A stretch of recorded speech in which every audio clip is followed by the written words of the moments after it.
He said, honey, I've got some bad news and it's about my health.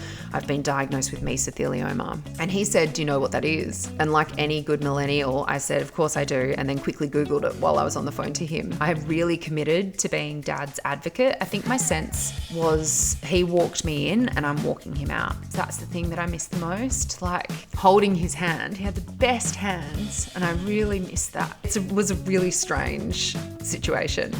The doula helped us to like wash his body and we'd open the windows so his soul could fly away.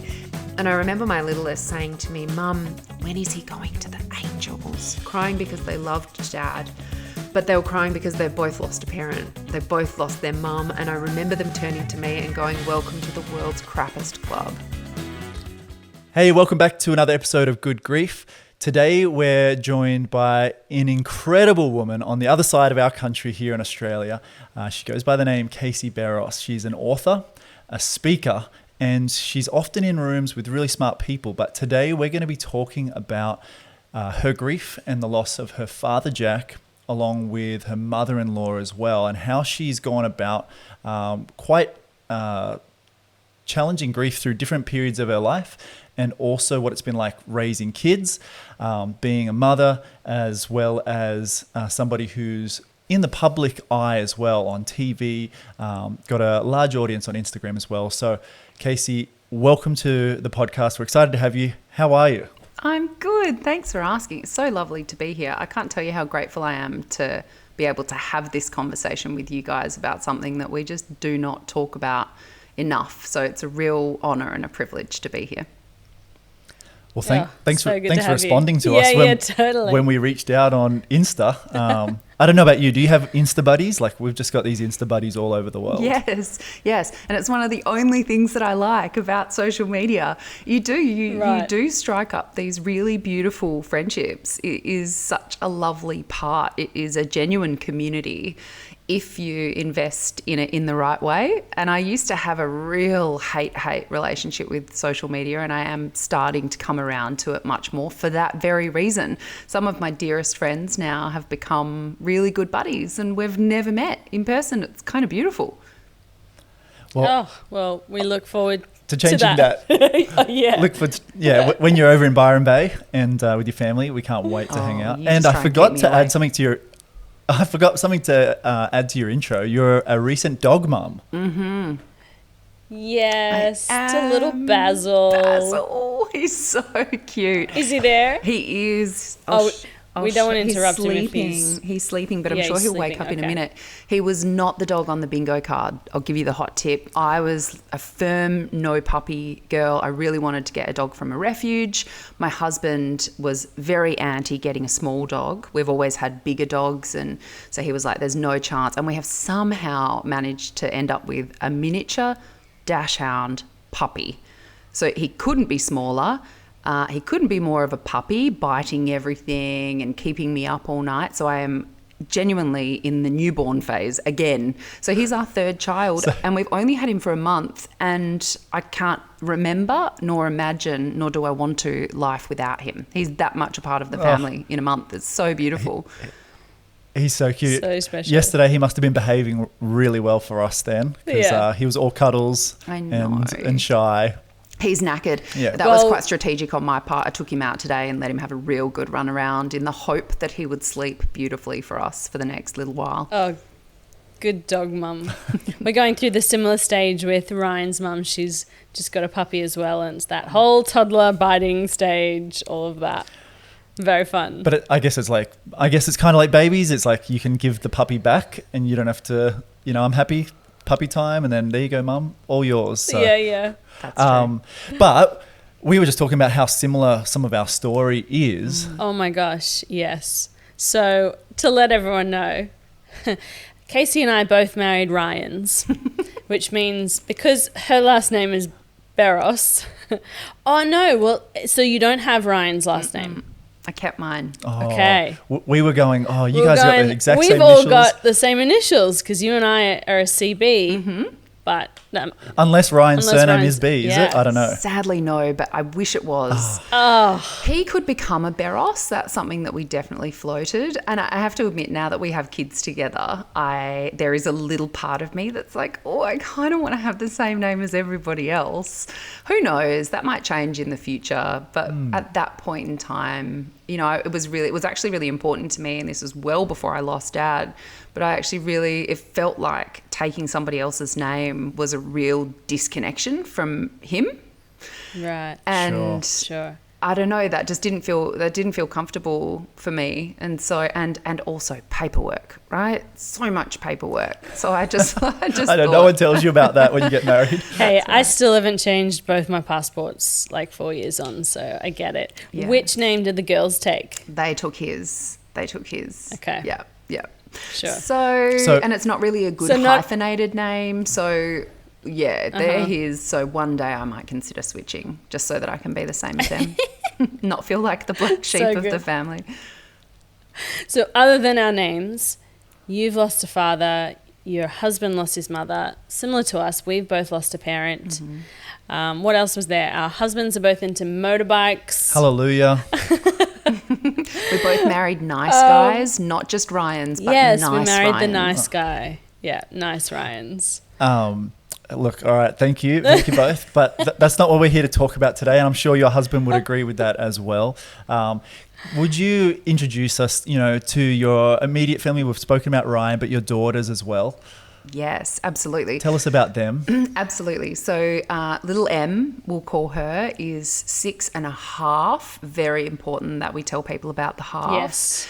And she is such a delight. They're both a real mix of both of us, I think, but in completely different ways. It's so strange. And you guys are about to learn this, watching when you've smushed your DNA together and then watching that come to life and unfold and blossom in all of these different ways that you recognize and don't recognize from your own experience of growing up is such a wild ride and really cool. People always say to me, oh, she looks so much like you, or she looks so much like the two of you. And I can't see it. I'm too close to them. And then every now and again, because I'm with them every day, I don't notice how much they're growing or, how much they look like one of us or whatever. And then every now and again, you'll catch them on a different angle or a different day or in a different context. And they're standing up against another kid or whatever. And you're like, wow, you got really big, or you really look like me in that photo or in this moment. And that's an incredible feeling to be able to know, like, I made you in my body. It's wild. It's amazing. It really, really blows my mind. We've obviously been doing it for eternity, but it really is so special. So she is a hoot, and the 4-year-old, another little girl who we will call Miss F, she is 100 miles an hour. I mean, she's so clever, and they're both really good, empathic, kind, sweet kids who have their bad moments like the rest of us. But generally speaking, I'm really proud of how they show up as little people in the world. And so, I give myself a hard time about most things most of the time, and I don't for a second claim to be a great parent, but every now and again when I get really amazing feedback from someone about how great they've been or how kind they've been, or I witness them do something really beautiful for somebody else, I think, oh, we're okay. We're on the right track. We must be getting something right here. Love that. I can't wait to share in some of those Amazing, memories. It's pretty cool. We're excited already. We talk about how wild it's going to be to see the both of us in her and what she's going to be like. You're having a girl? It's wild. Yeah, we're having a girl. Girls club. They're the best. Yeah. We have no that's the other experience thing. with the We're other having girls sex. first. But Right. I really love having girls. It's pretty special. And my husband was born to be a girl dad. Most of his dearest friends are That's so girls. cool. He loved his female friendships growing up. He's the nicest, kindest man in the world, and he was just born to be surrounded by women. I love that. So cool. You still want your boy though. Yeah, I still do. I still want a boy at some point. We'll see what's on the cards. Yes. All right, so give us a bit of an idea of a day in the life of Casey at the moment. You know, we've chatted and you've got so many skills. You got your finger in all these different pies. Yeah, you've said it's hard to explain to people what you do. So just tell us what your day looks like. Well, a day usually... Typically. So it's so interesting because I have really reframed what success looks like for me. Definitely in the wake of losing Dad, but also just throughout my 30s, I think I've been refining that. And if you had have asked me 10 years ago whether or not I would be enjoying doing the school drop and the school pickup, I would have said absolutely not a chance in hell. The kids will be in care, somebody else will be doing that. That really wasn't part of the strategy for me.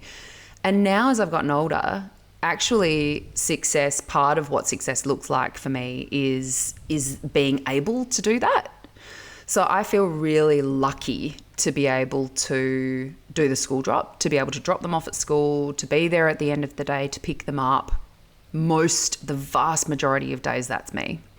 And that's amazing. Yeah. And look, does it mean that I take on less opportunities and make less money and all of those sorts of things? Of course it does. Like you can't have it all at once. But I'm really okay with that at this point. You know, my second Miss F goes off to full-time school next year, and that will open up more capacity for me to be able to do more of the things that are important to me. So I guess they're only little once. That's right. That's right. And I said to myself at the beginning of this year, this is my last year without a kid in school full time. So that time is so precious. And you'll realize this when your kids get to school, is that you actually end up with so little one-on-one time, especially once there's two of them. And when there's two of you, your leisure time together is so limited that you want to spend it all together. And so occasionally you'll have the opportunity to go out on a little date with one of them, just the two of you, and you'll go, oh my God, we haven't done this in so long. And it's so special getting to have that one-on-one time and not all be kind of competing for attention against each other, which is typically what kids tend to do. And so the school drop I really enjoy and is really important to me at this point. And that may change in the future, but I'm really proud of the fact that for somebody who's quite ambitious, loves my work, very committed to my career, got big dreams and aspirations, that I have been fortunate enough to be able to commit to them in that way until they're both in school full time. And then I'll have another go at things. Full credit to you. I think that's amazing. I can not being a parent yet, I can just think about friends and family that are parents hearing this, just going, yes, like that's it. And I can't wait to be there as well. Something I love about you that you shared with us in terms of your mission, part of your mission, or maybe it's your whole mission, is to see people have more time with the ones that they love the most. And you've had that for longer than, prior to your dad passing, because you've been so passionate about wellness. Tell us a bit about how that looks in your day, and how that outworks itself. Yeah, so it's really interesting. When I was at uni and studying journalism, typically what happens is you go through, first year, second year, and then in third year, they really start asking you to have a think about where you want to go next. And in little old Perth back then, it was pretty slim pickings as to where you could end up. You could go to one of two mastheads. You could go to one of 4 television stations. And that was pretty much it. Digital wasn't really a thing yet. Of course, you could go to a handful of radio stations, but that was kind of it. There was certainly nowhere that you could go that you could specialise in health and wellbeing, which I had worked out really early on that was all I wanted to write and speak about. And had I gone off to one of those bigger organisations, I wouldn't have been able to specialise. I would have had to, they kind of get you to try everything. And I didn't want to write and talk about politics or current affairs or sport. Those weren't my passions, and I knew that really early.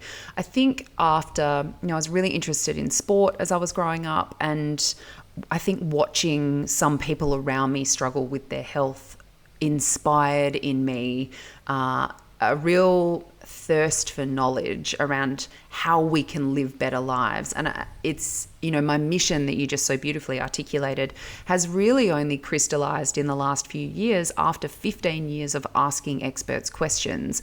My job has been to take really dense, difficult medical and scientific literature and then deliver it to the public in a way that is sort of distilled so that it is more engaging, more bite-sized content that they can sort of reap the benefits from. And over that time, there's a couple of things that have really frustrated me.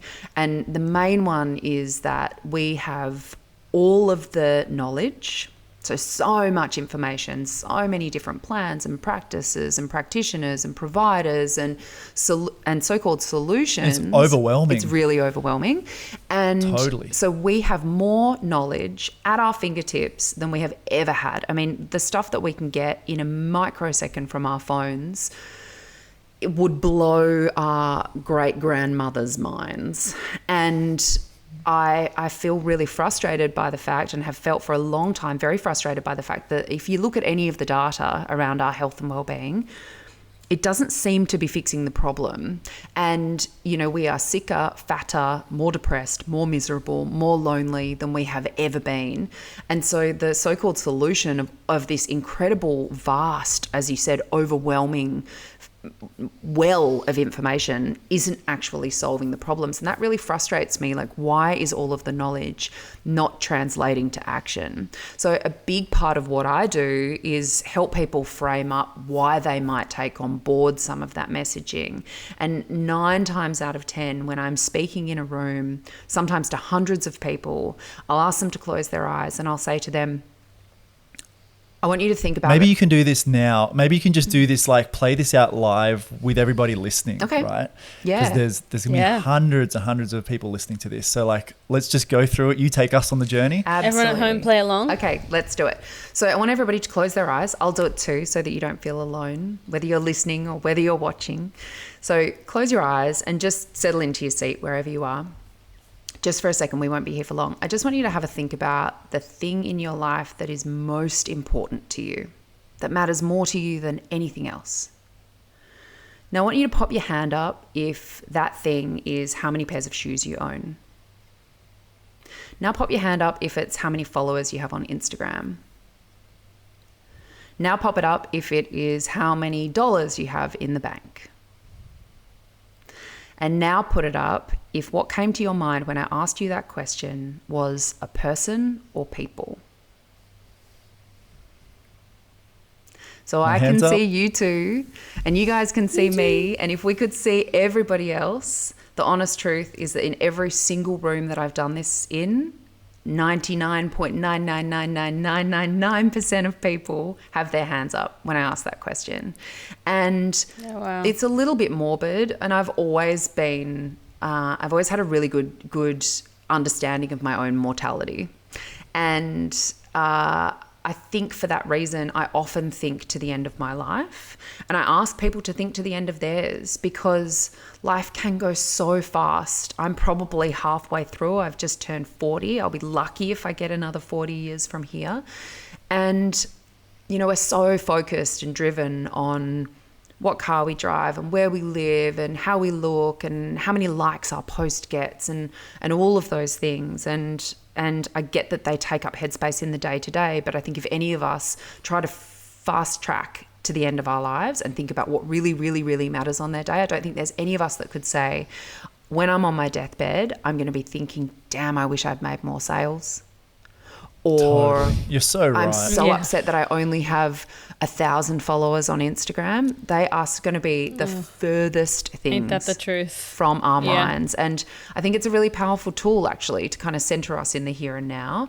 And that's why my mission of giving people as long as humanly possible with the people that they love, and hopefully sharing the messages that I teach them with the people that they love so that they have each other for as long as humanly possible. That's why that exists. We know from the evidence and the literature that the most powerful contributor to living a long, happy and healthy life is the value and depth of our relationships, and a small number of them, a very small number of them. If you've got one hand of people that you can be completely yourself with, that you know have your back no matter what, that you can show up as your worst self and they'll love you anyway, you are absolutely kicking goals.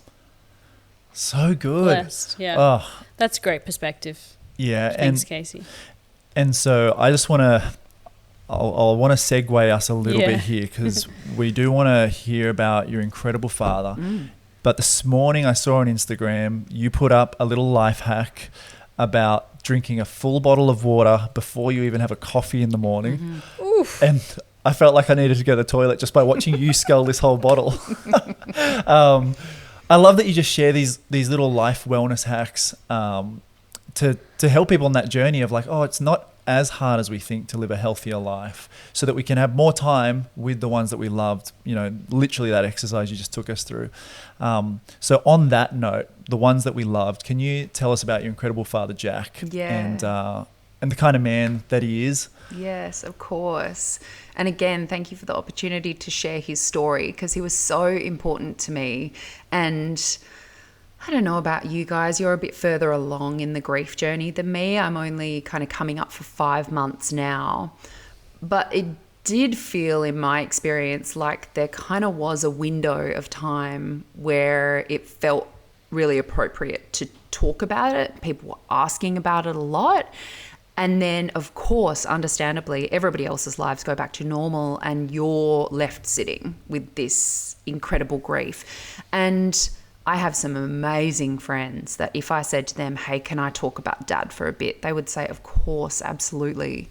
But I think in an attempt to help you move forward, they stop asking. And so it's just really nice to be asked about him, because he was such an incredible man. You know, I learned very early in my life that our parents are flawed human beings, just like the rest of us. I had a probably sort of semi-unconventional experience growing up, because the vast majority of my friends' parents were still in a relationship, and I came from a quote-unquote broken home. And it's not that there wasn't other families that were like that, but I was very split between them. So Wednesday to Sunday with Mum, Sunday to Wednesday with Dad, and from when I was very little. So I grew up with 2 homes, 2 very different parents who I kind of can't even believe ever liked each other enough to create me. Who really were really struggling with communicating with each other well. And it's before the days of, you know, even mobile phones, let alone WhatsApp and social media and ways of keeping in contact. If they wanted to know how I was going, they had to ring on the landline. That's a phone that lives in your home for anybody who's under the age of 25. And with a cord. Yeah, that's right. And ask how I was going. You know, it was much harder to keep in touch. And also, we didn't talk about things in the way that we talk about them now. So if my husband and I were to split, heaven forbid, I could pull up millions of pieces of content, podcasts where people would talk really openly and beautifully about their experience of being a separated co-parent. They didn't have any of that then, right? So they were really just muddling their way through. But, you know, Dad was really my hero, I suppose. And I don't use that word as in he was definitely on a pedestal. But, you know, he wasn't a perfect dad. He was, grappling with his own demons. There were lots of kind of people and women in and out of his life. But he loved me more than anything. I always felt safe with him. I always felt he made me feel smart. He poured so much time and energy into me. I remember him teaching me multiplication with hundreds of tiny little Australia flags on toothpicks, like what you would put in, say, pies on an Australia Day. We had this huge, well, it felt huge at that time because I was probably tiny, huge dining room table, and he laid out hundreds of these things, and then we would group them into different amounts to be able to teach me, like 10 times 10 of the flags equals 100, whatever it might be. And he just, by the time I got to to even kindy, I was reading and writing, and he had invested so much in me. And I remember I was doing ballet. I must have been 5 or 6 or something, and I got selected at my little ballet school to be the lead in this performance of The Ugly Duckling. So I was the Ugly Duckling, and at the end there was this like solo where I would have to come on and perform this solo, and I was dressed in a white leotard and tutu, and I had morphed into the swan, which is how the story goes, right? It starts as an ugly duckling, morphs into the swan. And I remember I was so nervous that I couldn't do it. I had complete stage fright and couldn't do it. So my dad, who must have been maybe 34, so younger than I am now, bless him, he's 6'3". He looked like a young Johnny Depp, like he was a really, really handsome man, hence the reason he had so many children. And he took off his shoes and got up on stage, this giant, beautiful man with this tiny, freaking out girl, and held my hand and did the dance with me. Danced and we did it together. Wow. And I've got, it's before the days of filming everything and phones, and that's such a shame, but I have one photo from the back of him holding my hand, of us just about to walk on. And, I still feel like that. Even though he's not here, I've got goosebumps now talking about it, because I can still feel him. I still feel like he is holding my hand and walking with me through the rest of my life. And while he may not have won Father of the Year, to me, he was always this incredible sounding board. He was my safe space. I could take anything to him, and he would always thrash it out with me like I was an adult from when I was really, really little, and made me feel my value deep in my bones in a way that no one and nothing else in this world has been able to do. And I feel so grateful for that. Oh, he sounds like everything you would wish to have in a father. And like seeing photos of him and you guys together, he just seems so graceful and wise and loving. And like that's through a photograph. And now you explaining that, it's just putting so much of the backstory to him. Yeah. So tell us about, I guess, his journey, which we don't really know much about. So yeah, what happened? How did you find out about Dad? Yep. Yeah. Tell us that journey. So Dad had decided at the age of 66 that he was going to get fit, that he was going to quit smoking and get fit. And he, the man had swum to Rottnest, which for anybody who doesn't know how far that is, I don't know how far that is, but it's like, tens of Ks from the foreshore, the beach in Perth. Swim over to Rottnest. They do it every year. You can do it in a team of 4. You can do it solo. He did it as a team of 4, but that's the level that he had been at previously. And he hadn't in any way let himself go. He always looked, $1 million, but he just knew that he had entered into a new relationship, and he really wanted with a younger woman, which was typically the way with Dad. And he really wanted to look and feel his best to be in that relationship. And so he thought, I'm going to go down the pool and I'm going to swim some laps. And he jumped in the pool, put his goggles on, started swimming, and he got halfway through a lap of 50 meters and felt like he was drowning. So couldn't catch his breath. He barely made it to the end of the pool. And he thought, that's really weird. Even though, okay, it's day one, I'm not my fittest. He's way more naturally athletic than that. So he knew that there was something wrong. So he took himself off to the GP. GP sent him off for an X-ray of his lungs to try and see what was going on. And as soon as he had that scan, the radiographer said to him, have you ever come into contact with asbestos? And as soon as they asked that question, Dad knew that there was something wrong. Now, I am completely unaware of this over in Sydney. I'd moved to Sydney when I was 22. Dad was still in Perth. And I'd spent 15 years building my life there, meeting my husband, having my children. And I was fairly fortunate. Dad and I would still get to see each other maybe 3 or 4 times a year. We would speak really frequently. So we were still very close. But I had really built my adult life on the other side of the country. And it just so happened that my book was released on the 1st of June in 2021. And on that day, little did I know, Dad was being admitted to Sir Charles Gardner Hospital in Perth. Whoa. And having, I think it was 6.5 litres of fluid drained off of his left lung. And eventually was diagnosed with mesothelioma. And that's cancer that's caused by exposure to asbestos. So I'm over. And I've never heard of that. No. I've never heard of that, like that form of cancer, and especially from asbestos. Is that the only way you develop that? Yes. Yep. It is. Yeah. Wow. Yeah, Okay. and there's a couple of different types. So it's called mesothelioma because it occurs in the mesothelium, which is the lining of your organs. So it's most usually in the pleura, which is the lining of the lungs. You can have it in your stomach. You can have it in a couple of other places, but 75% or so of cases happen in the pleura, so the lining of the lungs. And it is a fatal, incurable diagnosis. So Wow. some people can survive for quite a long time, but it's pretty rare. So I think it's about 13 months on average from diagnosis until they pass. Sure.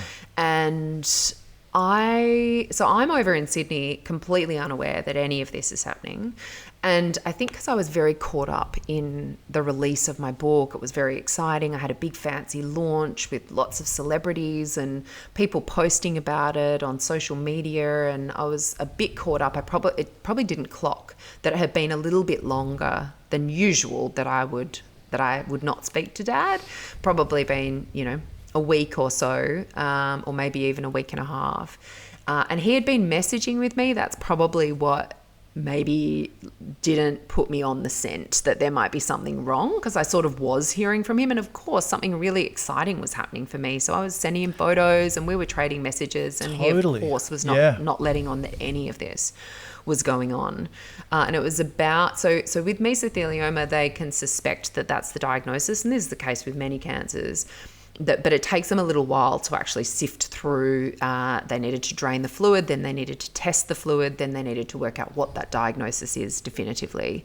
And there's a couple of different types of pleural mesothelioma, and that sort of depends on which cell is affected and how kind of quickly that will spread. So his type was epithelioid, so it's in the epithelioid cells, and of the two that were available to him, that's the better one, the less aggressive one to get, but still, as I said, it's a fatal, uncurable diagnosis. It's a death sentence, effectively.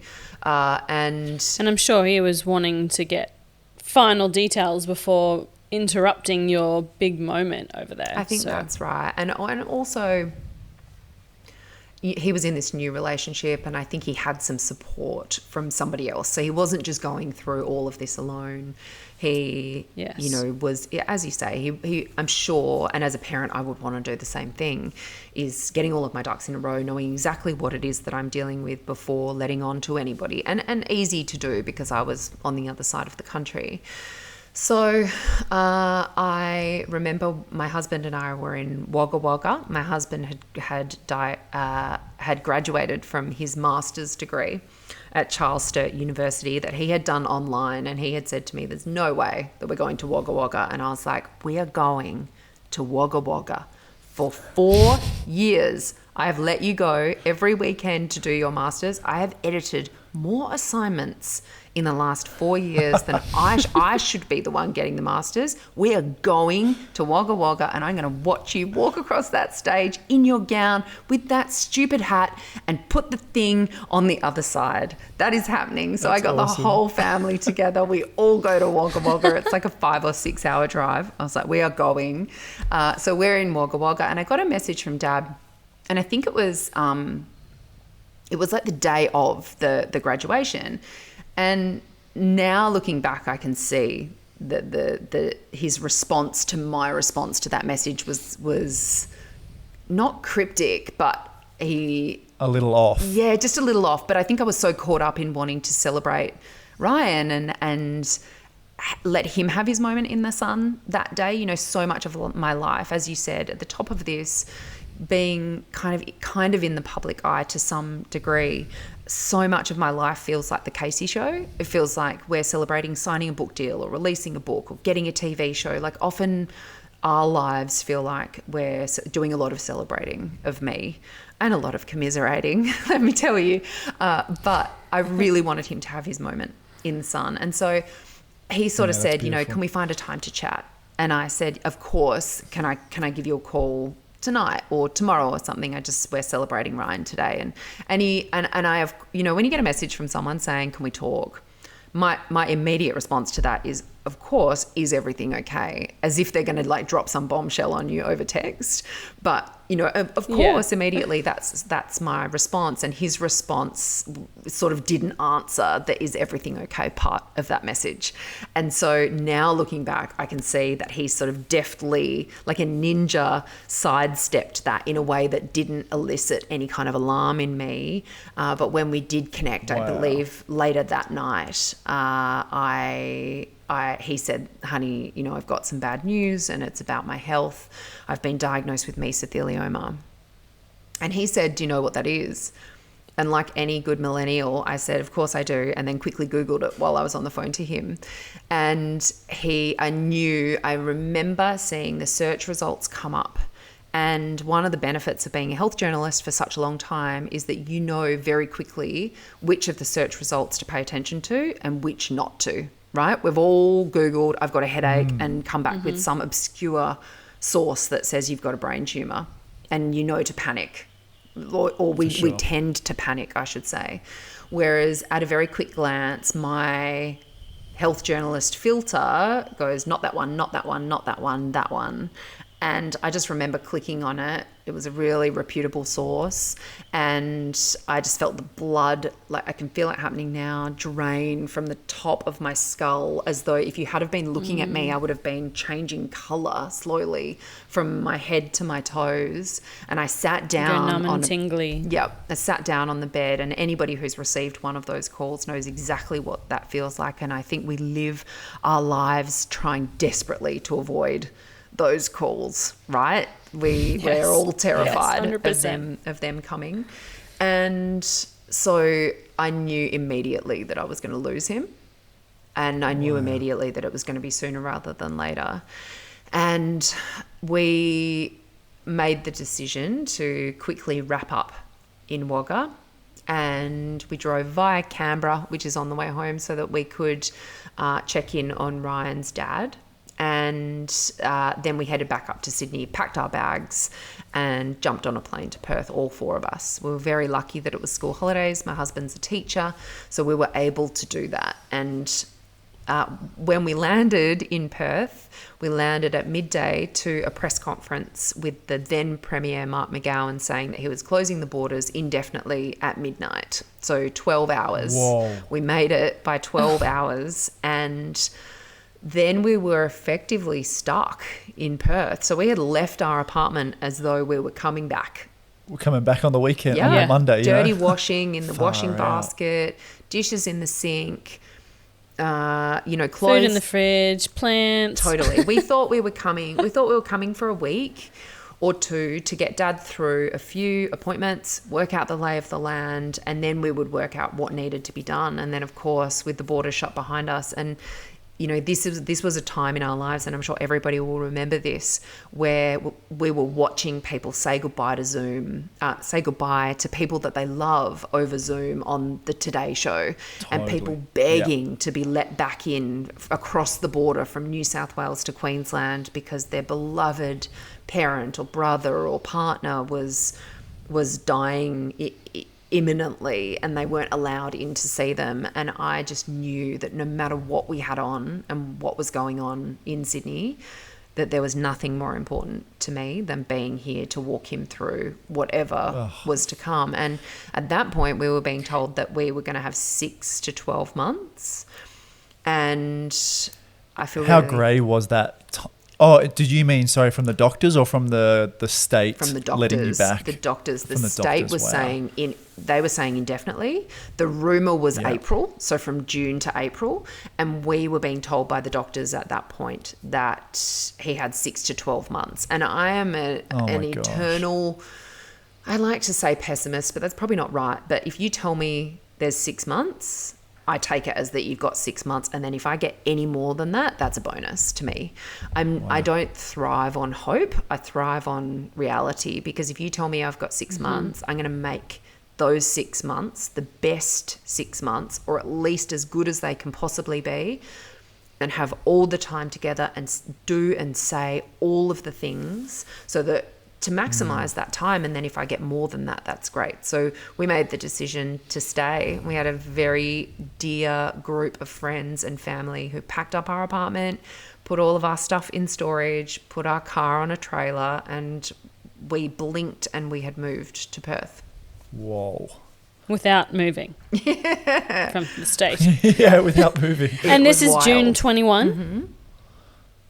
Yeah, wow. Yeah, it was wild. And then the next few weeks were, me, I have really committed to being Dad's advocate. I think my sense was he walked me in and I'm walking him out. I felt like I owed him that. And I have to say that I feel so incredibly grateful to have had the opportunity to do that. I know that that's something that not everybody gets.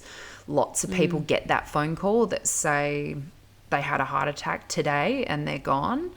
And the benefit of having time is that you get to honor them while they're still here, and you get to say all of the things, and you get to hold all of the hands. And I'll get emotional now talking about it, because that's the thing that I miss the most, like holding his hand. He had the best hands, and I really miss that, even though I can feel it around me.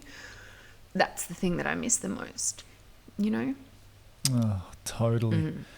I think what you just said was so moving, where you said you feel like he walked you in and you have the opportunity to walk him out. And did you move into full-time caring for him, from that point? Look, landing in Perth? He didn't really need full-time caring at that point. He was still pretty well. Look, I thought he was sick in the beginning, and then as he got sicker at every stage, I was like, how much sicker can he get? How much sicker can he get? It was mind-blowing to me as somebody who has sat across the healthcare system, not as a clinician, but as somebody who has interviewed hundreds of patients, thousands of healthcare professionals. I've talked about some of these issues in great detail, but actually experiencing them is so different. There's no way to have any context. So nothing prepared you? No way. But I will say that, we were supposed to have 6 to 12 months. We got 2.5 years. So I feel so lucky that we got that extra time. And while I didn't move into full-time caring, I certainly went into full-time advocacy. So I coordinated all of the services. So with My Aged Care and Silverchain, who we chose as our hospice at home provider, all of the appointments. And as a health journalist, I was gobsmacked at how challenging navigating the healthcare system was. It gave me a front row seat to some of the issues that I have been talking about my entire career that is so valuable and honestly makes me feel so sad for the people who don't have an advocate who is walking beside them through that journey, because the gaps in the system of care are monstrous, hey? Insane to me, and I just had no idea. And Dad is a really clever, incredibly health literate person on his own, and then to have somebody who's acting as your advocate is honestly the only way to not slip through the cracks, and we still did many times. Wow. I haven't experienced that. Would you say it's that case of the squeaky wheel gets the oil? Like you've got to be constantly pushing and booking and pressing and calling to get any form of, constant or needed support. Is that what it's like? Absolutely. And as somebody who relatively intimately understands the resourcing pressure that is on the healthcare system, that was a really tough pill for me to swallow, because it's none of the practitioner's fault that we're not getting an answer. We haven't had a call back. There's been no confirmation of that appointment. We've been waiting for 4 hours only to realize that the doctor's gone home for the day and his name hasn't been called. Like, that stuff is mind-blowing to me, and it's actually really hard to feed back. There is no added layer of advocacy and assistance. So you are often beating your head against a brick wall, and sometimes, and this is you, someone who you've got experience, and this is you beating your head against the wall. Like, it must be so hard out there for the majority. Yes, and unfortunately, the beautiful nurses and aged care workers and doctors and even administrators that are working in our primary and tertiary healthcare systems are the ones who cop the brunt of that, because there's nobody else to direct it to. And that, that feels terrible too. I'd like to think that I can work with anyone and always kind of get what we need. And that experience made me a master negotiator with what do we need, how can I get it, who's the right person to talk to, and how do I tie that all together and pacify him if he's feeling stressed, anxious, terrified. I remember him using the word terrified with me once, and I was like, wow. What do you say to somebody who's... And this is where mine and my dad's relationship was maybe a little unique, is that I've got some dear friends who have also lost a parent, and our experiences, of course, everybody's experience of death and grief is going to be entirely unique to them. But Dad and I had always been like equals rather than that kind of more typical hierarchical parent-child relationship. And I'm really grateful for that in so many ways. And in a lot of ways, I sort of emotionally not outgrew him, but I didn't want what was modeled for me. I didn't want to raise children in a split household. I chose my husband very strategically and carefully based on what I believed was going to be a good, happy, healthy marriage and co-parenting relationship. I wanted that forever partner, and so I chose very differently. And so I think watching him be so open with me about how he was feeling, definitely in a way that he wasn't able to be with his other children, because 3 out of the 4 of them are much younger than me, that was really beautiful to be able to hold space for that, but also incredibly challenging to hear your grown 6'3", formerly 100-kilo father say to you, I'm terrified. Like, what do you do with that? To hold space for that? You must have just wanted to protect him. Of course. And what do you say to that? Yeah. Well, don't be. I haven't been where you're going. Yeah. All I can do is organise more services and say, I hear you. I'm here with you. Like, I'll do anything to make this less terrifying for you. What do you need? How can I help? Sometimes that's space, and sometimes that's togetherness, and sometimes that's, I don't know, more resources. And the public healthcare system is wonderful in lots of ways, particularly towards the end. I walked into the hospice and I was like, this is where all the funding's going. It makes sense now, because it's beautiful. They do it so well. And but up until that point, there was so much left to be desired. So, walking beside him as not only his daughter, but as his advocate, as his PA, and as his spiritual support was a lot on top of being a mother. And almost his closest confidant as well. Absolutely. Which is so special, right? Like, I will never, ever forget that. And one of the things that I did really well, and I'm so glad that I did this, was I recorded heaps, and I'm so grateful that we live in the time that we do where I was able to do that. So I recorded his voice a lot. I recorded him. I interviewed him for 2 hours. I sat him down and interviewed him and asked him so many questions. about his life and what he wants for us, and what mattered to him and what he struggled with. And like, I wanted his perspective and I wanted it on tape. And I haven't watched it yet since, but I know that I will. And I know that for my siblings I've got one that's 10 years older than me that lives in America. And then I've got a 24-year-old, a 20-year-old, and an 18-year-old, and they don't know him as adults. And I wanted them to have the chance to be able to do that. So Wow. I captured him really well. I kept really detailed notes just in the notes app on my phone, and of detail that you might think is really silly, but I would write things like, it's the 20th of the 1st and I came over to Dad's and he was sitting on the couch watching the news. And then I made us this prawn pasta that we both really like with onions and white wine and da-da-da-da-da. And I would like really capture the details. I'd write down what we spoke about. I put in quotation marks what he said, not word for word, so that I'm sitting in front of him going, hold on a second. Like I wasn't scribing. You're just recalling it and jotting it down. When it was fresh in my mind. So I would stay at his house, like especially towards the end, like 4 nights a week. So I was managing a 24/7 roster where whether I or somebody else would be staying there every night and be there every day. And I would go to bed and I would pull out my phone and I would write down, what did we do? What did we talk about? What did we watch? What flavor ice cream did we eat? What did he say? So good. And sometimes he would say things to me like, I remember I walked into his room to say goodnight. I kissed him on the forehead. And as I was walking away, he said, "Good night, hero." And I was like, "What?" And he said, "Good night, hero." And I was like, "What do you mean, hero?" And he said, "You're my hero." And I said, "Why?" And he said, "Because I just can't believe that you're here doing this with me, that you would leave your little family at home to come and do this with me." And I was like, of course, there's nowhere that I would rather be. I would put everything on hold. I was like, "Good night, I love you so much." And then I walked into the bathroom, shut the door and sat on the floor and sobbed.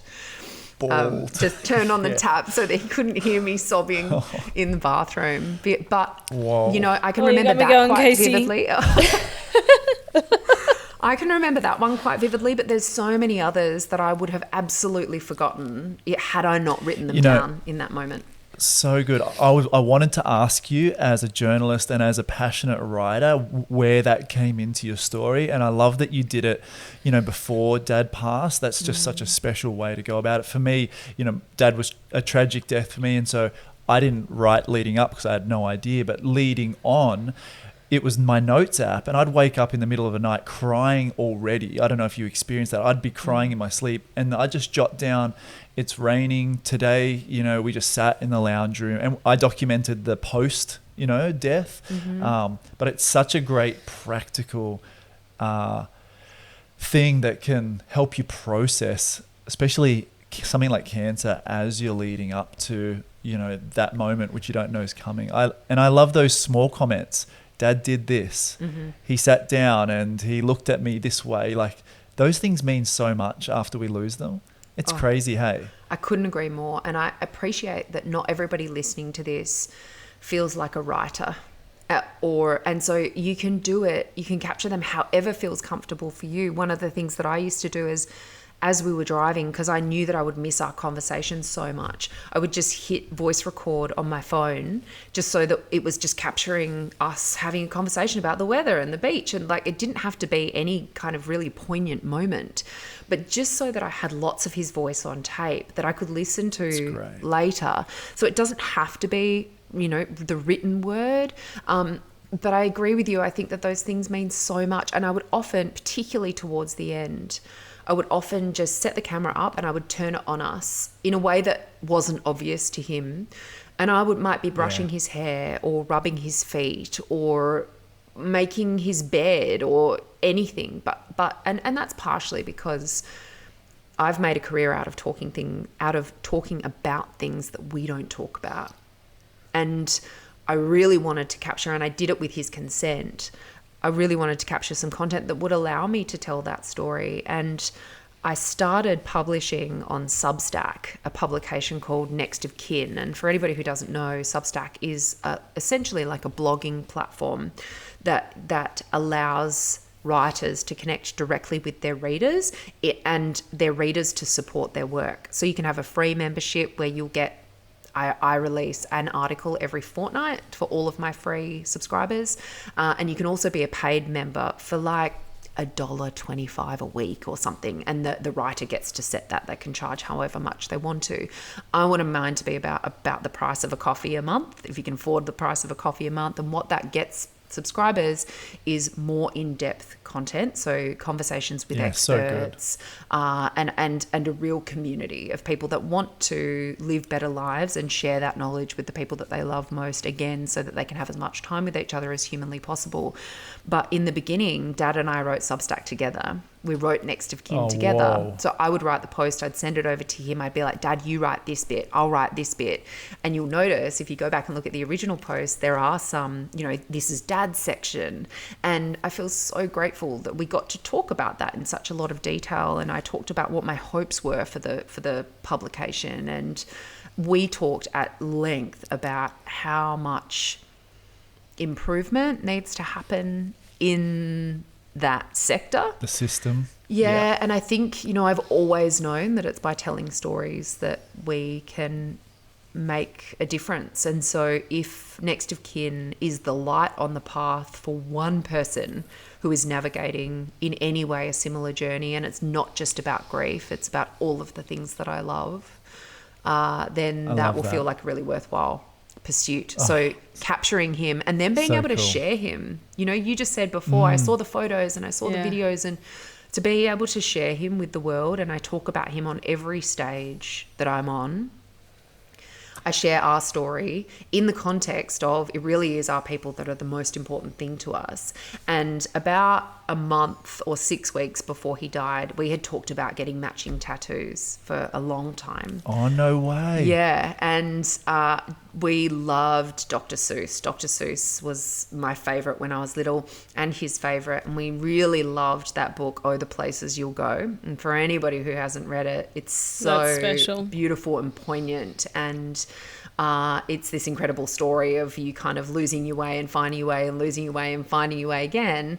And so about 6 weeks before he passed away, he and I went to the tattoo parlor and got Oh, the Places We'll Go tattooed on us. So mine's on my wrist and his was on his arm. And I said to him, I'll have you on every single stage that I'm on, connecting with 2 people, 100 people, 1,000 people.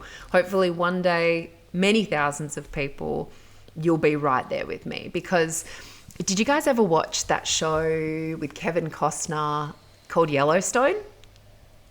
No, I haven't seen it. No. Heard it's good. Oh my God, guys, in the bubble that you are about to step into, Yellowstone, it's so good. For anybody who's listening. I do like some Kevin Costner. Yeah. I won't lie. For anybody who's listening, that whether you've watched it or not, you'll still understand what I'm talking about here. So Yellowstone came out with a prequel, which was called 1883.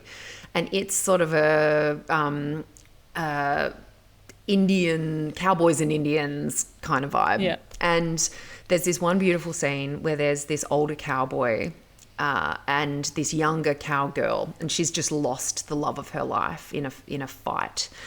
And the older cowboy has also lost his wife many, many years ago. And I might butcher it a little, but to paraphrase, he basically says to her, when someone we love dies, a little part of us dies with them. But a little part of them lives on in us, and our job is to show them the world.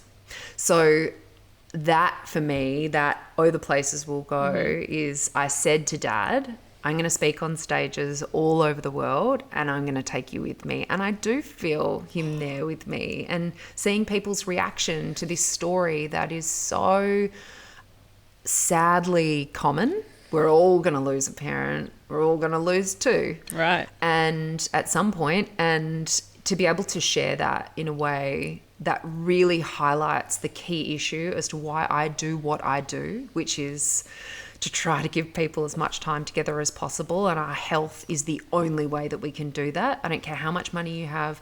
I don't care how many followers you have. I don't care how many connections you have. If you don't have your health, then you have nothing. And so Totally. to be able to share that with people, that keeps him and his spirit and our relationship alive, feels so special to me. So cool. That's beautiful. That is so beautiful. Oh, big fan of Dr. Seuss.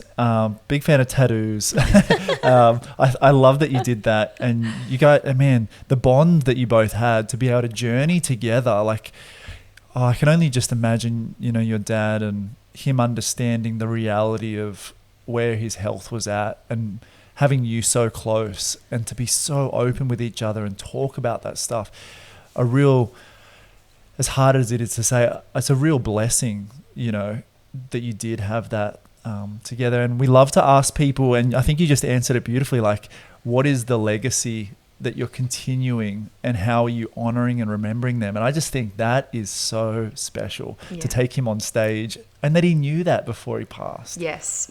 And that is the beautiful benefit of having some time. It's the only silver lining to somebody being sick, is that you are given in some way a kind of crystal ball, and you can make decisions based on the information that you have. And, Dad's legacy was really his 5 children. And my job now is to do my darndest to keep us all connected and together, even though we all come from different mothers, except for the last 2. We've probably collectively, because the eldest lives in the States and because I lived on the East Coast for so long, we've probably collectively, the 5 of us, spent maybe 3 weeks together in our lifetimes. Crazy. But you put us in a room together and you will not find 5 people who like each other more. We are so weirdly similar for people who legitimately barely know each other. And now I feel so lucky that the 3 little ones, we live in the same city and I get to see them frequently and keep an eye on them and spend time together. And, that's epic. When Dad knew that he was sick, we got my sister out from Chicago, and Dad was a big part of the Save Ningaloo campaign. And Ningaloo Reef is a huge stretch of reef, a really important coral and sea life ecosystem in the far kind of north of our state. And he was a really big part in stopping this huge marina development up there. It was called the Save Ningaloo campaign, and he really drove that. And that is his legacy, that he was able to put a stop to that. And it was all but happening. It had gone through council, and he, not single-handedly, but with a number of other really influential and wonderful people, managed to put a stop to that. And so all 5 of us flew up to Exmouth and had 4 days together, snorkeling in the waters, looking at the fish, spending time looking at where the marina would have gone and watching this completely vast expanse with nothing there, and just spending time together that was so special. And that was an incredibly special trip. But to answer your... And that was with Dad? That was with Dad. Yeah, we did it all together. Yeah, that's awesome. Yeah. But,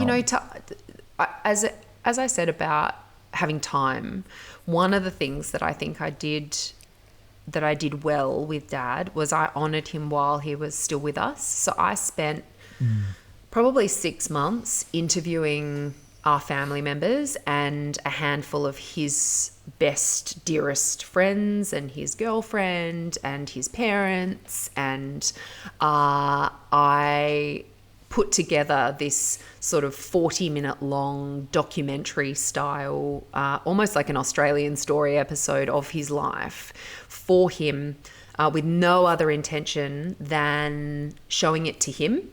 And he could do whatever he wanted with it. But I really wanted him to be able to look back. I think when we look back on our lives, it often feels so piecemeal, like these funny little chapters that don't really kind of go together.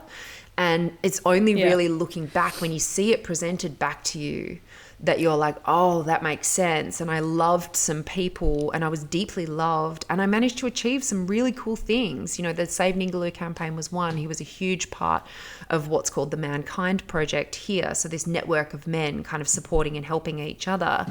he was at the helm of that in Western Australia and a big part of the Australian branch of that for many, many years, and managed to achieve some incredible things from that perspective.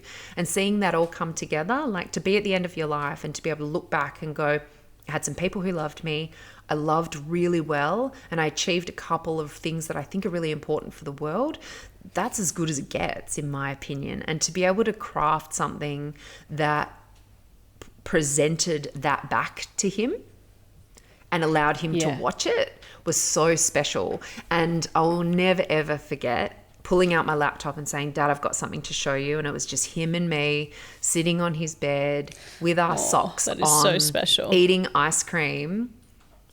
That was the only purpose. It wasn't like, oh, let's gather lots of people around and watch this thing and then everybody can say how great I am for having made that for him and make him feel overwhelmed. It was like, I just want it to be you and me, and I want you to see that your life has meant something. And was this while he was sick or before he was sick? While he was sick. So I probably showed it to him maybe 4 months before he passed, because I didn't want him to be so sick that he couldn't enjoy it.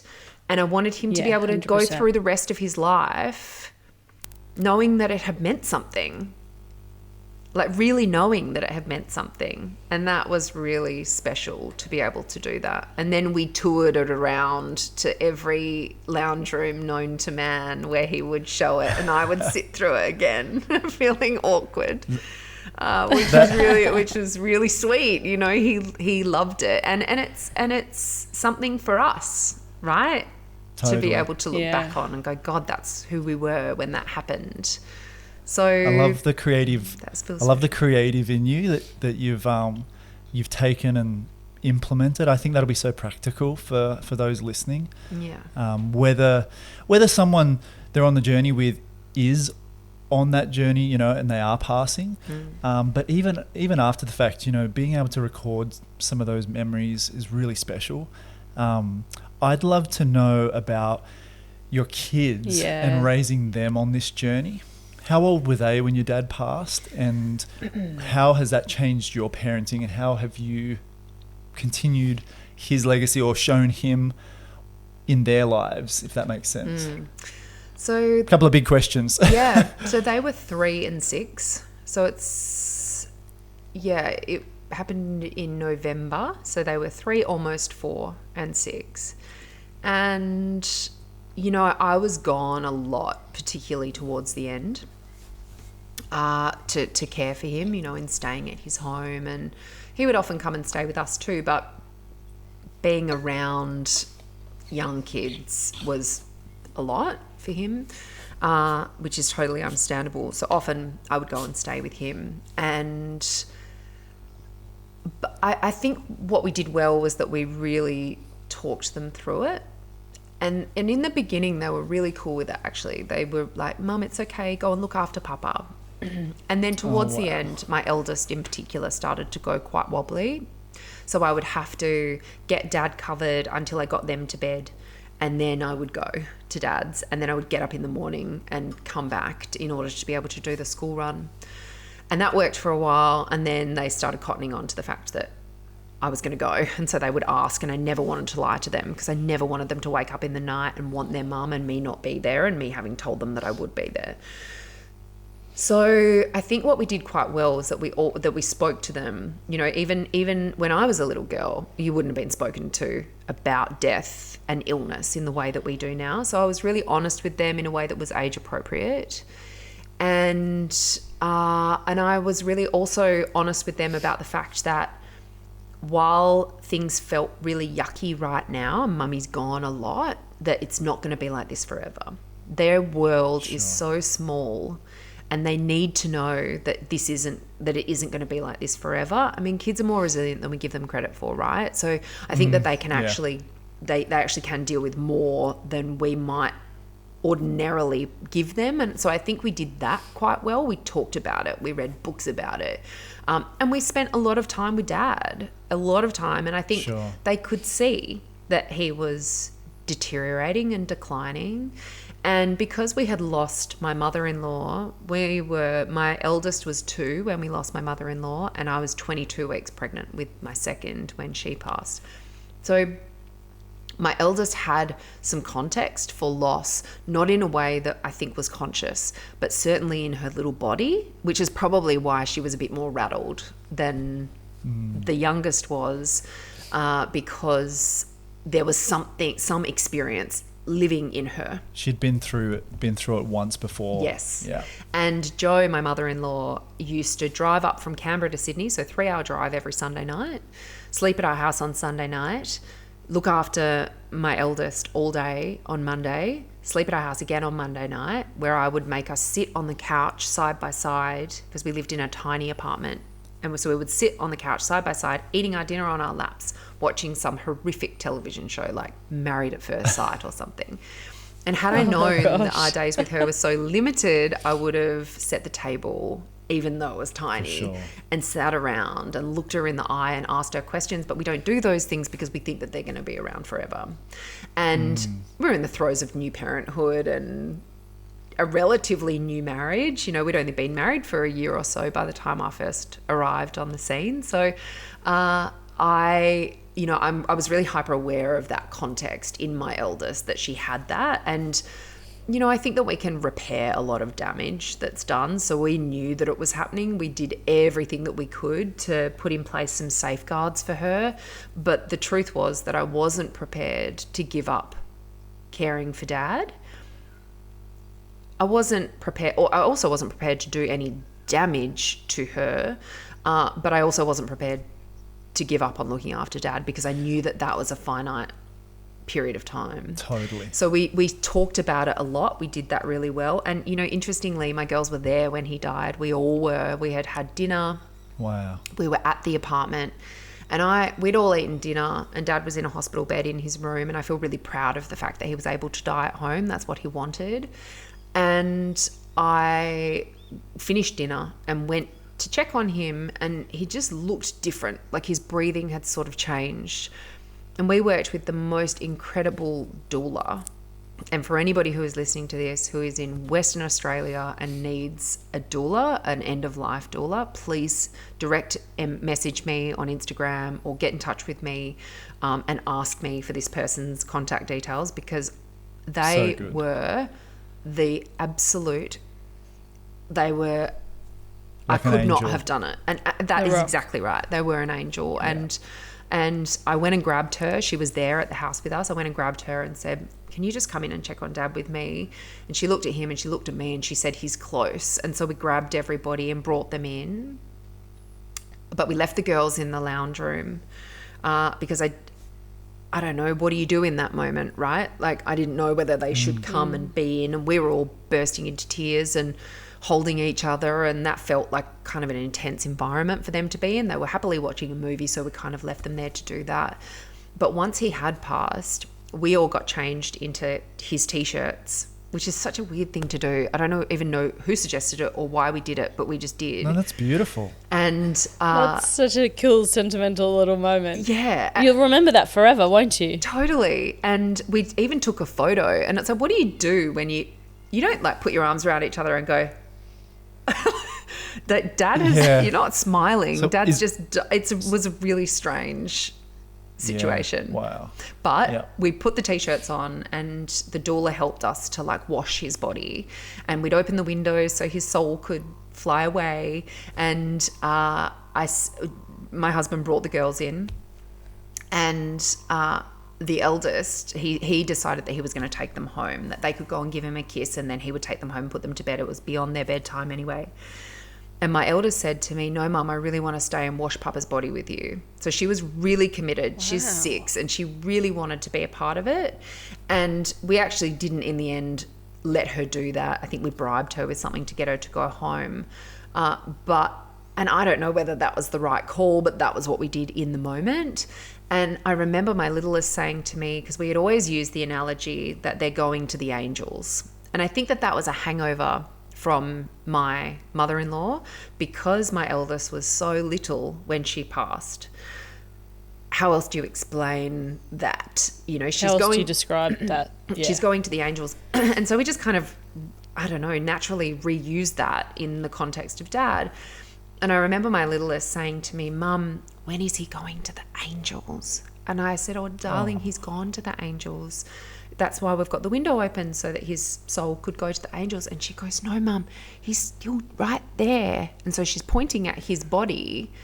And I was like, I don't know how to explain that to you. Like, the body and the soul are different. And I was like, oh yeah, I totally understand how that would be confusing. And so I kind of explained that piece to her. And, you know, listening to them now talk about him, and they'll often say that they miss him, but they'll often say things like, I really miss Papa. My Papa died. He went to the angels. He was sick, and that's really sad, but that's okay because we have our memories of him. So they've obviously internalized this little script that we have been running, and they just model off that. And, you know, we are so much better now. We lost my mother-in-law in 2019, and we realized afterward that we had so few photos of us together. We had almost no video footage of us together, very little of her voice on tape, and my husband misses that so much. And so if there was a silver lining from losing Joe, it was that we learned to capture everything.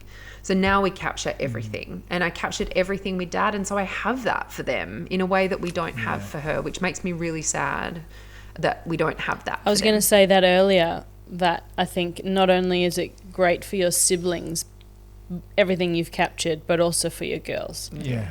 100%. So they'll just grow up knowing exactly who he was, what he liked, what he did, how he would have said that. Yeah, and when when he would be reading them books, I would hit voice record so that one day maybe he could be reading their kids' books. You know, I've got that. That is so special. Because that, you know, so going back to the special. Dr. Seuss thing, that was his voice was, he's got the most unbelievable voice. And he even toyed with the idea, I think, of like recording kids' books, audio recording kids' books at one point. One of his many wonderful yet not actioned ideas. And I loved him reading stories. It's probably why I became a journalist, because I was fascinated by all of these incredible stories, and he would put on voices and take us through these journeys. It wasn't just reading a book, it was like a performance. And that, I think that probably really inspired storytelling in me. Oh, Casey, I think we've got a whole guide here from everything you've said about what you've captured. We can create a whole anticipatory guide on how to capture your loved one. Yeah, well done on, you know, it seems like from what I've heard, you know, losing Joe the first time round, you know, not knowing that your dad would get sick, but having almost like a preparation of like, if this were to happen again, I would do this differently. And what you've just shared has been so helpful and powerful. And man, your girls, far out. Like, it just goes to show how simple kids can say something, but how accurate and true. Like when they just shared about their papa, I'm like, that's no more needs to be said. Mm-hmm. That's how it is, isn't it? Yeah. And I just have to say on the capturing piece that somebody doesn't have to be dying. So since 100%. Since we lost my mother-in-law, I've captured my father-in-law and, you know, and my mum and those things, you know, sit anyone down and interview them. I've interviewed my grandparents because we know that we lose those, you know, traditional stories. How do we get to Australia? Where did we come from? You know, that knowledge would be lost forever had I not captured that from them. And so honestly, sit them down, turn a camera on them. We've all got one in our smartphones. You don't have to have any fancy gear. It doesn't matter. Just get the story down. Like, you will never, ever regret doing that. And love that. It's you know, one of the things that isn't on Next of Kin yet, but will be, as you say, a definitive guide to how to do that. How do you set up the camera, make it look and feel good? How do you make sure that you're in a quiet space? Where should they look? Should they look at the camera or should they look at you? What questions should you ask them? Here's the list of questions to ask them. I think that's one of the greatest gifts that I could ever give somebody is the opportunity to bottle someone up. That's as good as it gets, right? And I think 11 years ago we were just outside the window of, I mean, I know yours was tragic, and so you Yeah. didn't get that time. I did have time with my mum before she died, but just don't think video was as accessible or whatever.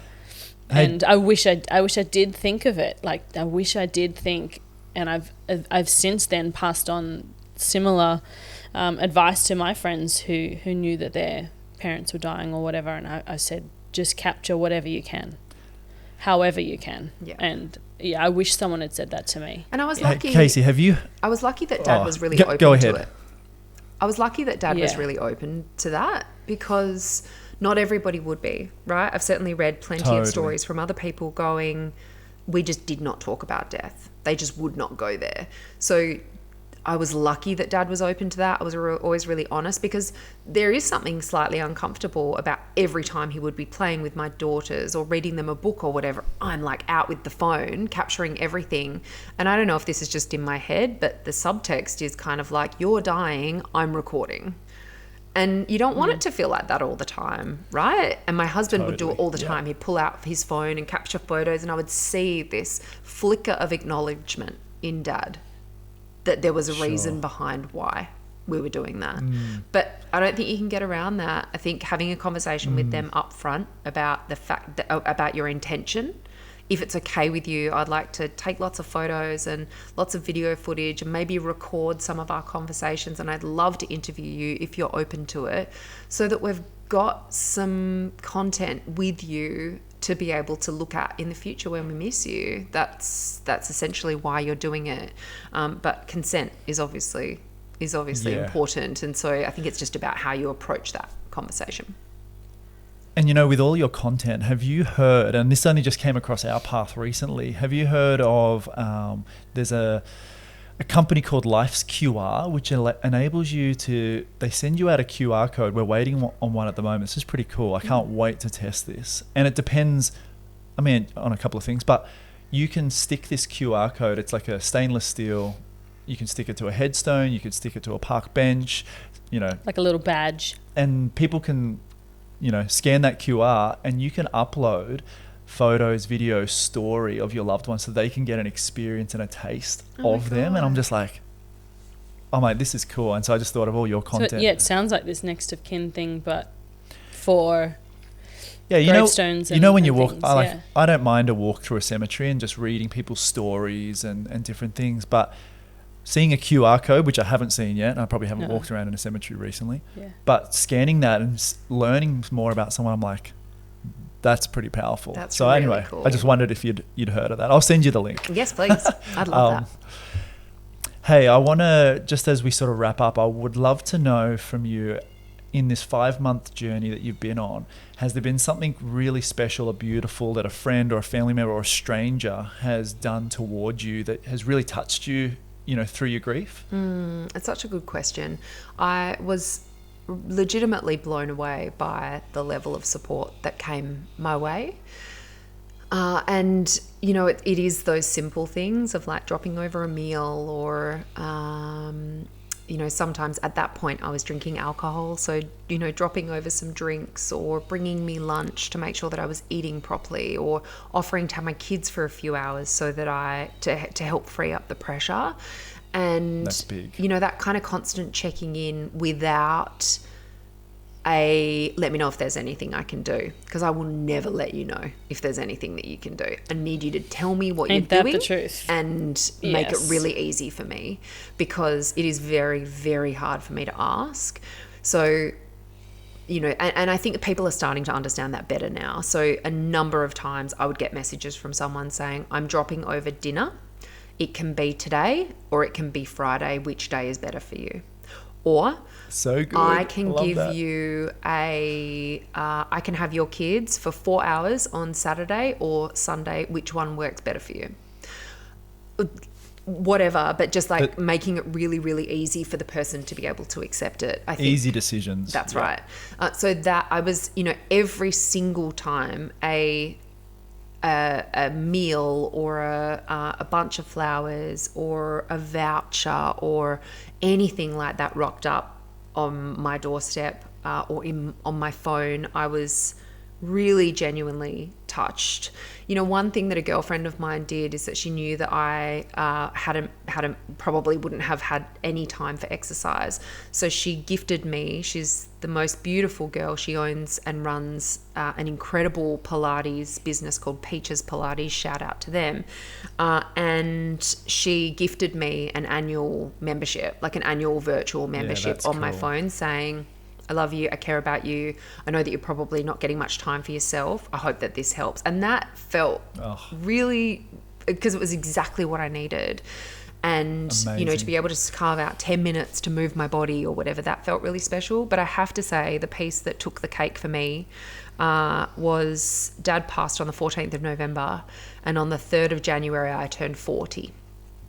And I had steeled myself for the fact that I wasn't going to hear from him on my birthday, because Dad had been really explicit that he wasn't doing anything from beyond the grave. So I knew that there wasn't going to be a letter, there wasn't going to be a message, I wasn't going to have anything from him that day. And weirdly, my husband's mum passed away in August of the 2019, and he turned 40 in the November of the 2019. So very similar age that it happened to both of us.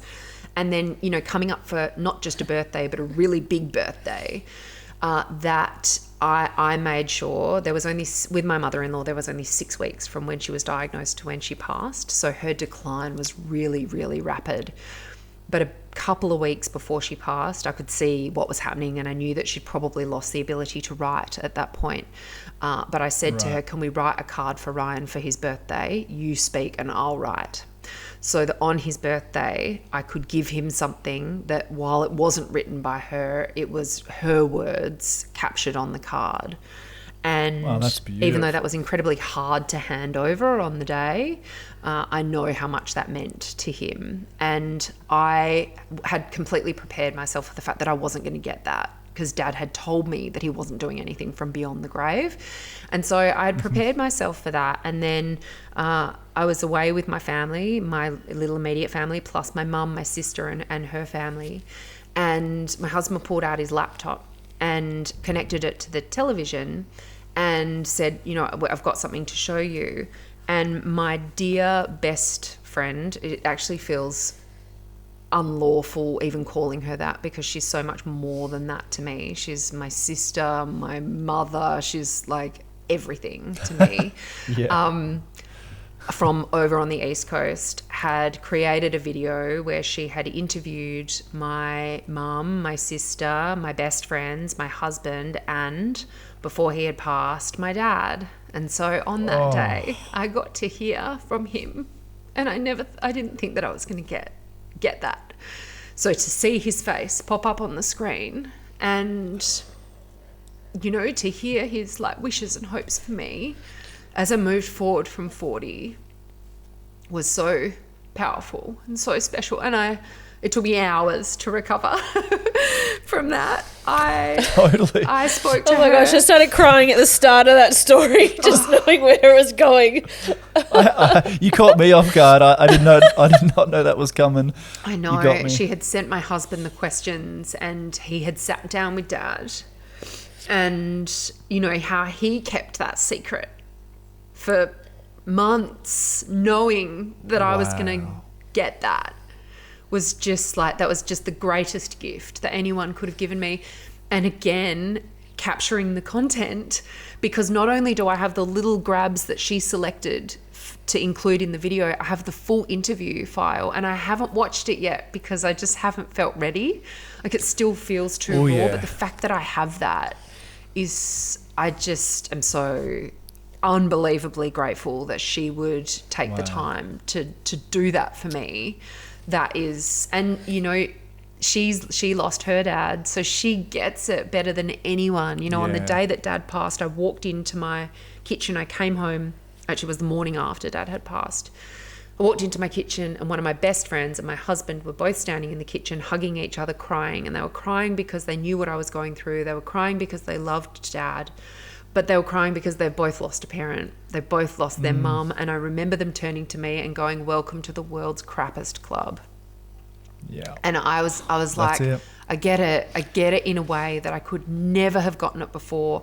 Even though I went through it with my mother-in-law, it's not the same as losing your own parent. And I look at them differently. I look at everything different. Like, I am a completely different person to who I was before I lost Dad in so many ways, for the better. And I'd give anything to have him back, but I'm so grateful to have had him for as long as I did. To get to almost 40, for him to have walked me down the aisle, see me become a mother, see me marry the world's greatest man and find a career and some level of success doing something that I feel is important for the world, that's as good as it gets. And that's not lost on me, that I got to have that. And I'm so sorry to both of you that you lost them before you were able to. Were you together? You weren't together. No, so they don't know that you've had each other come into your lives. And I totally get the heartbreak of having a child, because I did it with Joe that didn't get to meet her. And the only thing that we got to do was that we weren't going to find out the gender with our second baby. Our deal was, first baby we find out. That was my rule. And then I said, if you let me know for the first one, for the second one it can be a surprise. And then when Joe got sick, I said to Ryan, maybe we could, so that she's part of something, we could open the gender letter together with her. And the whole family was in the lounge room, and including my brother-in-law and my sister-in-law and their kids and our toddler and Joe. And we said, we're gonna find out. And my brother-in-law actually opened the envelope, and he's scanning, and he says, you're having a girl. And that it sounds a bit silly, but like that real full circle moment of like, we're losing one, but we've got another one coming in, felt really powerful. And the last photo that I have of she and I together, because I was in Sydney, my husband had moved down to Canberra to care for her for the 6 weeks that we had her. And I was in Sydney with a toddler, 22 weeks pregnant, working full time. And then I would pack the car on a Friday, get in it, drive 3 hours to Canberra, have the weekend with them, drive back on a Sunday night, and then do the week. And for some, you mums are incredible. I will not stop shouting that till the day I die. You mums are incredible. Seriously, looking back, there's so many moments, and I'm sure anybody listening can relate to this. There's moments in your life that you look back on, you're like, holy crap, how did I survive that? Like, how did I do that? And yet you do. You just get through it, right? And I remember, for some reason, the weekend prior, must have had a work gig on, like a hosting gig or something, and I wasn't able to go. And Mum was over from Perth and staying with us, and she was looking after my toddler. And I said to Mum, I haven't been able to go down this weekend, but would you mind if tomorrow I got up, drove down, have lunch there, and then I'll drive back? And can you have my daughter for the day so that I can do that? I won't put you guys through sitting for 6 hours in the car, but would you mind if I do that? And she said, of course, go. So I got in the car, I drove down, we had lunch together, and I've got this one photo, and she's got her hand on my belly. We were waiting for a kick, and it's the last photo that I have of us together. And I remember leaving that day, and I said to her, I'll see you on the weekend, Joe. And she said, maybe. And I knew leaving that was going to be the last time that I saw her, and she passed away the next day. Oh my gosh. And that moment of like, I could feel like the life force energy, and I'm not very woo-woo, right? Like, I'm kind of spiritual, but I'm a really science focused person.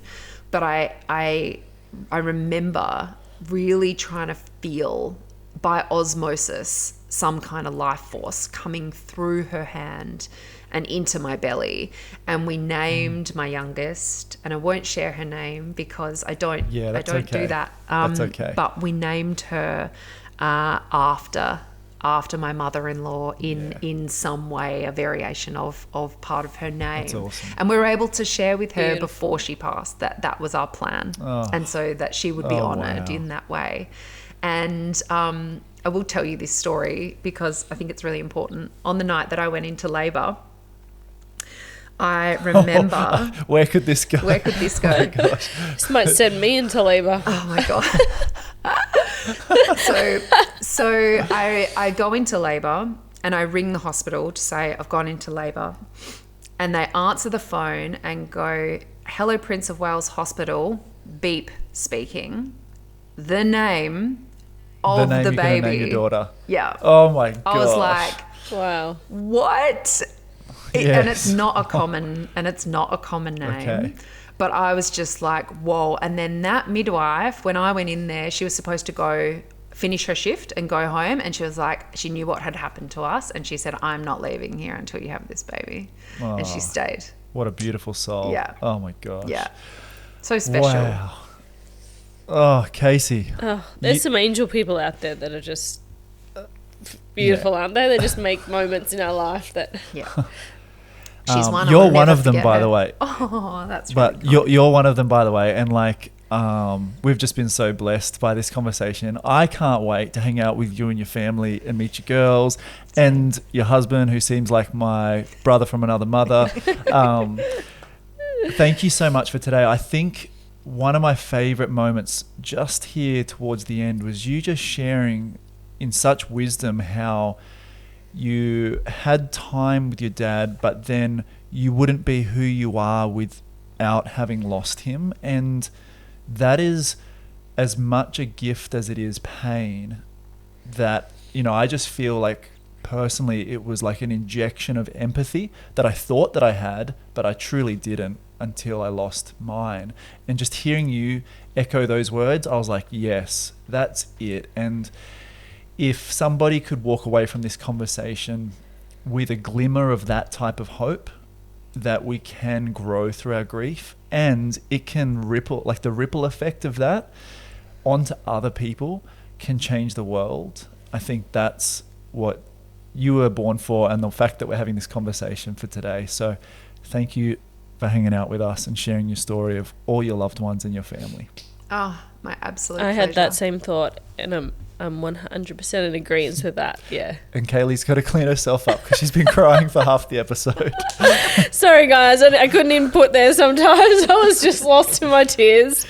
Oh, you and me both. God, I got really teary so many times. Oh, it's honestly, it's such a pleasure. And thank you again for giving me the opportunity to talk about Dad. It's so special to me to be able to share a little bit of his story and my story. And, you know, if you had have asked me, as I said, I've lived in fear of those calls. And if you had have asked me what I would be like a week, a month, 3 months after Dad had passed, I would have told you that I would be in a ball on the floor, not coping. And yet, here I am, not Here in a we ball, are, right? not on the floor. Yeah. Don't get me wrong, I've done some time on the floor, but Yeah. I am coping. And I wholeheartedly agree with you, you know, that to take us back to that quote of, you know, when your loved one dies, a little part of you dies with them. And I really believe that to be true. But a little part of them really does live on in you if you choose to honor it and believe that it's there. And I look for the signs around me all the time. And then all I'm left with is gratitude for having had him in the first place. I remember hearing David Kessler, who lost his son and is a big advocate for grief, say I think his son was 21 or something when he lost him. And he said the greater tragedy would have been not having had him in the first place.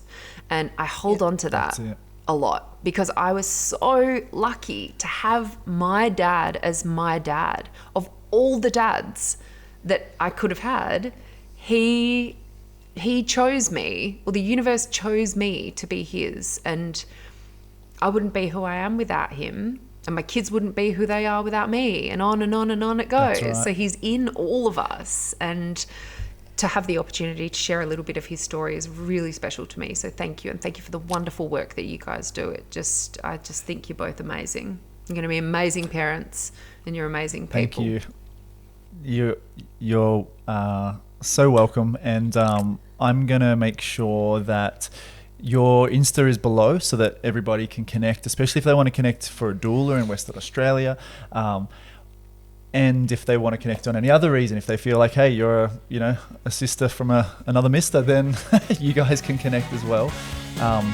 But guys, thanks for joining us for this episode, and we just pray that you've been blessed by it. And if you have, like always, share this with somebody else. Maybe they're walking that journey of cancer right now, or some family members in hospice.